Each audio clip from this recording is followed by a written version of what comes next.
संविधान संदेश यात्रा मध्य प्रदेश में निकाला गया। ओबीसी महासभा मध्य प्रदेश जनपद मऊगंज के हनुमना मार्केट में दिनांक 30 सितंबर 2023 को ओबीसी महासभा के कार्यकर्ताओं द्वारा बताया गया कि दिनांक 24 सितंबर 2023 से रीवा कलेक्ट्रेट कार्यालय से अनवरत 12वें दिन लगातार संविधान संदेश यात्रा निकाला गया है। जानकारी के अनुसार हम आपको बताते चले कि संविधान निर्माता बाबा साहब डॉक्टर भीमराव अंबेडकर जी के प्रतिमा पर माल्यार्पण कर संविधान की प्रस्तावना का वाचन करते हुए कार्यक्रम को शुरू किया गया। संविधान संदेश यात्रा के तहत ओबीसी, एससी, सेंट, अल्पसंख्यक वर्ग का संयुक्त आंदोलन एवं संवैधानिक अधिकारों के लिए यात्रा निकल गई है। साथ ही साथ जिसकी जितनी संख्या भारी उसकी उतनी हिस्सेदारी का नारा लगाते हुए मांग किया जा रहा है कि 33% महिला आरक्षण में ओबीसी महिलाओं की भागीदारी सुनिश्चित किया जाए। कॉलेजियम सिस्टम समाप्त कर सर्वोच्च उच्च न्यायालय में जजों की भर्ती हेतु भर्ती न्यायिक सेवा का गठन किया जाए। मंडल महाजन कमीशन की अनुशंसाएं पूर्णतः लागू किया जाए। ओबीसी के लिए संख्या के अनुपात में 52% आरक्षण लागू कर ओबीसी आरक्षण को संविधान की 9वीं अनुसूची में शामिल किया जाए। संख्या के अनुपात में पिछड़े वर्ग के लिए मध्य प्रदेश विधानसभा में 125 सीटें आरक्षित की जाए। सरकारी विभागों में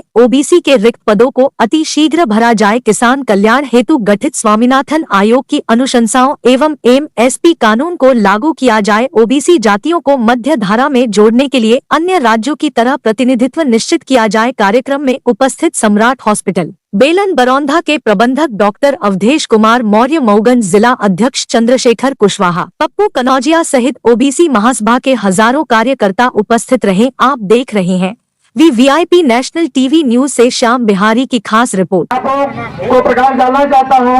हमारा ओबीसी समाज है, आज आधी देश की आधी आबादी ओबीसी की है, लेकिन हमारे जो संवैधानिक अधिकार हैं, जो हमारे संविधान में हमको अधिकार दिए गए हैं, वो संविधान हमारे छीने जा रहे हैं और संविधान को खत्म करने का प्रयास किया जा रहा है। संविधान को खत्म करने का प्रयास किया जा रहा है। आज की जो सरकारें हैं वो ओबीसी के हक अधिकारों पर डाका डाल रही हैं। न तो हमारी जातिगत जनगणना कराई जा रही है। हमारे ओबीसी महासभा की पहली मांग है कि हमारी जातिगत जनगणना करा दी जाए और संख्या के अनुपात में जिसकी जितनी संख्या है उसके अनुपात में हमारा अधिकार दे दिया जाए और हमारे अधिकारों को राजनीतिक अधिकार, न्यायपालिका में, कार्यपालिका में जो से अधिकार है सब जगह हमको अधिकार दिया जाए। आरक्षण आप हमें कोई भीख नहीं दे रहे हो, हमको अपना अधिकार, हम अपने अधिकार के लिए, अपने प्रतिनिधित्व के लिए और ओबीसी में ये यात्रा जो है संदेश यात्रा, जो हमारे संविधान संदेश यात्रा है, संविधान में वर्णित जो हमारे अधिकार दिए गए हैं हमारे समाज के लिए, उनको आप तक पहुँचाने के लिए, जन जन तक पहुँचाने के लिए कि आपको क्या अधिकार दिए गए हैं और वो प्राप्त क्यों नहीं हो रहे हैं। ओबीसी हमारे शादी है। सबको मैं तहे दिल से सबका स्वागत, वंदन, अभिनंदन एवं चरण स्पर्श करता हूँ। साथियों, आप लोगों को यह विदित है कि आजादी के 75-76 साल हो गए हैं और ये ओबीसी, एससी समाज को, ये जो अन्य विभिन्न दलों के लोग हैं जिनको हम जिता कर भी भेजते हैं और हम लोगों के लिए ये यहाँ से जीत कर जाते हैं और हमारे ओबीसी के लोगों के लिए, अधिकारों के लिए ये बोलने का काम नहीं करते हैं।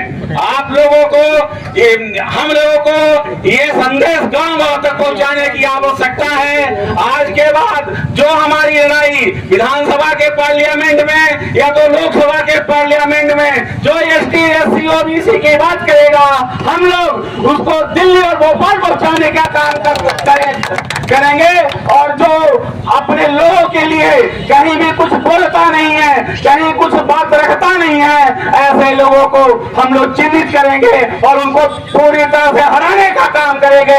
ये हम लोगों को भी समाज के लोगों का संकल्प होना चाहिए। और ये जो सब मेरे भाई हैं, पूरे जिले के कोने कोने से लोग आए हुए हैं और निश्चित तौर पर मैंने कई जगह मऊगंज का भ्रमण किया और लोगों ने कहा मेहंदी जाइए, आप लोगों को जगाइए और ये समाज के साथ जाइए और अपने तन मन धन से उनके साथ खड़े होइए। आने वाला समय ये एसटी, एससी, ओबीसी का होगा, अल्पसंख्यक समाज का होगा।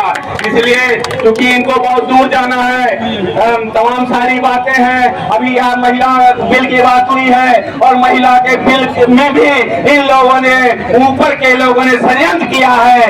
ओबीसी में ओबीसी एसटी एससी के लोगों को कैटेगरी के अनुसार आरक्षण देने का काम नहीं किया है। हम लोग इसका भी विरोध करते हैं। साथियों, हमारे बहुत भाई हैं, ज्यादा कुछ न कहते हुए तमाम जगहों पे भी जाना है।